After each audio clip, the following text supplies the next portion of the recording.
Saudaraku, klasemen akhir Proliga 2024 setelah sektor putri merampungkan pertandingan pamungkas fase reguler pertemukan Jakarta Popsi Poluan kontra Jakarta B. Megawati Hangestri DKK kantongi modal buruk menuju Final Four.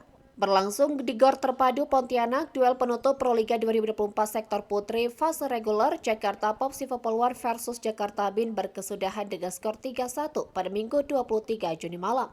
Dengan hasil ini, Jakarta Popsi Poluan mengakhiri fase reguler sebagai pemuncak klasemen Proliga 2024 Putri. Irina Voronkova DKK mengemas 31 poin.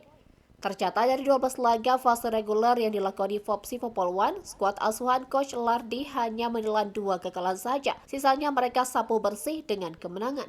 Tim Megawati Hangestri yaitu Jakarta Bin melaju ke Final Four menyandang status runner-up. Jakarta Bin terpaut 3 angka dari Jakarta Popsi Poluan. Lalu di 4 besar ada Jakarta Pertamina Enduro dengan 21 poin dan Jakarta Electric PLN dengan 17 poin.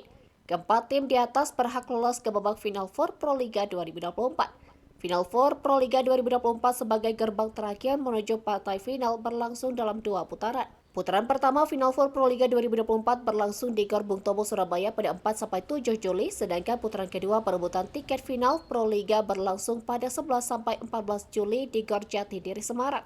Adapun peringkat 5-7 klasemen Proliga 2024 Putri masing-masing dihuni Bandung BJB Tanda Mata dengan 18 poin, Gresik Petrokimia Pupuk Indonesia 7 poin, dan Jakarta Livin Mandiri 4 poin. Berikut klasemen akhir Proliga 2024 Putri fase reguler. Pertama, Jakarta Popsi Poluan 12 kali main 10 kali menang 31 poin. Kedua, Jakarta B 12 kali main 9 kali menang 28 poin. Ketiga, Jakarta Pertamina Enduro 12 kali main 7 kali menang 21 poin. Keempat, Jakarta Electric PLN 12 kali main 7 kali menang 17 poin. Kelima, Bandung BJB Tanda Mata 12 kali main 6 kali menang 18 poin. Keenam, Gresik Petrokimia Pupuk Indonesia 12 kali main 2 kali menang 7 poin. Dan ketujuh, Jakarta Livin Mandiri 12 kali main 1 kali menang 4 poin.